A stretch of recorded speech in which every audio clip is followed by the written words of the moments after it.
Hey everyone, it's the Esoteric Scholar here. In this episode, we're going to be talking about the Empress. Now, last week we talked about the High Priestess, and we are a continuation of the Fool's journey through the Major Arcana. And, we've talked about how the pathways are starting to mold and how they start to tie into each other, which, as this unfolds, we're going to be doing more of. So the Empress is the fourth card of the Major Arcana. Now I know a lot of you are going to say that, well, here's 2, 3, why are you saying this is the fourth? Well, because it starts out with a null value as the Fool. So the Fool is 0, null, nil, and then as the Fool evolves into the Magician, it is the first card, or it's the second card, which is the 1, this first card, and then so forth. It's kind of like in programming. So last week we talked about, in the last episode, we talked about how the High Priestess was starting to work with intuition and find the first teacher. So this week, I need to start doing these more than a week so I can stop saying that. This episode, what we're going to do is we're going to be talking about the Empress, where she starts to really refine herself. So up here in the corner is the Daleth, which is the Hebrew letter, and it represents door or window or entrance. Actually, not window, it's door or entrance. And keep in mind that kind of symbolism as we go through here. So you have the 12 pentacles here that represent the Zodiac signs. You have the balancing scales, which are representation of Libra. You have Venus, which is associated with Libra, and then you have the Hebrew lettering here, which is the Archangel Anael, which also is associated with Libra and Venus. So these are corresponding to each other, and the thing that offsets a little bit is the Zodiac, because you have an interesting take on being primarily Libra, but then you have a whole bunch of Zodiac pentacles up here. So as we're moving down beyond that, we start to look and we start to see these wings and the radiant lights out of her back. Okay, so beyond her is what I have seen called the clothed in the sun, or clothed in the rays, which is interesting take because she's starting to become illuminated and refined. So the symbolism behind that is about how she is becoming more refined and brought into the light, more success, happiness, beauty, and development, because the sun, nothing can develop physically without the sun, more or less. I mean, there is scientific debate about that, but the sun is what makes plants grow. The sun is what gives us the vitamin D or vitamin C, so the vitamin D. So that is an essential quality to her development, where then you have the wings here, which the wings of the angel is representation of swiftness, of speed, of communication, of movement. So she's starting to rapidly start to develop. Now, if we move to the pillars, you have the pillars. Now you see how these are more coarse, these are more harsh, these are fire. Where down here, they're more of a helix or a worm gear style, where they're more refined, not as violent. So this is the transformation of water into fire, and this is the transfiguration of where she's starting to develop the passion for the interest, for the learning, for the refinement. You are developing those inner fires that move you. Now, if you look closely as well, you start to see up here in her, let me see if I can get a better view.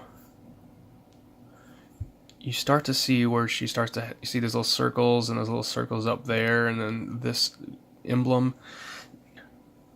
So you start to see where she is becoming more refined and rebirthed into the Empress, whereas the High Priestess, she had a more barbaric look to it, more rugged. she is becoming more angelic, more divine, more feminine.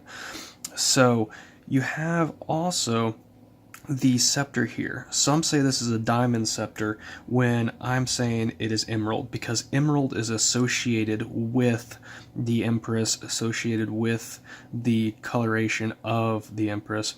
It's green is a big symbolism with the Empress. And then you have the harp. Now, as I said with the harp in this one about stimulation and creativity, setting into motion the divine frequencies into the universe, this is the same concept. She's refining that, though. The harp is a little bit more engineered, a little bit more refined, and simplistic, but elegant. And then you have the scepter as well, which is more of a royalty view. So she has become a part of abundance, of growth. Now moving down, we have the black alchemical eagle, or the phoenix. Now the phoenix is a symbol of rebirth and creation. So from the ashes the phoenix shall rise. So what we're talking about here is the fool's journey came from nothing, from ashes of the past, and is being born into something. Now, the next, when we get into the Emperor card next, we're going to be talking more about that eagle. But for now, we'll focus on just the rebirth of it, because the Empress is about rebirth, about welcoming abundance, about nourishment and nurturing. Alright, so you see we have a crescent moon here, and we see we have a pillar that we want to discuss as well. So the pillar she's resting one hand on, and the harp she's holding, and this right here may be a stand of some sort, but it doesn't stick out to me as a stand, so I'm kind of a blank mind to that. Now, the pillar, though, is a representation that she is not fully on her own. She's not fully stable by herself. She needs more assistance still, because she is not fully in control of the elementals, of her environment. She has intuition and she's becoming more abundant with this power, but she's not fully releasing it yet. So also, now people say that she's sitting on a throne. I don't see that. What I see is her walking towards her path, walking towards her destiny, because right here you can see, I see a leg. Now, the reason why I see a leg is because if you look at a woman that has a slit dress who's walking down a runway or walking towards you, this part of the leg starts to stick out of that dress as she's walking. Now, one may say that if she's seated, it would be the same way, but I see movement when I see this, and that's my perception on it. So she is walking towards her destiny, towards her intuition, towards evolving to be the emperor. Now, also, what you would want to look at here is the moon being a crescent moon, which in my opinion is very vital, especially because of the eclipse that's happening. You know, I'm doing this on January 20th, and the eclipse is happening tonight. So you have the sun behind her, the moon in front of her, and you're causing an eclipse scenario. Or, you know, we can just be less biased into the current events, and you can do the cycles of the moon scenario, where she is doing the coming from a new moon to a full moon, or from a full moon to a new moon, where she has that creative cycle and that of rebirth and renourishment, just as the phoenix would rise.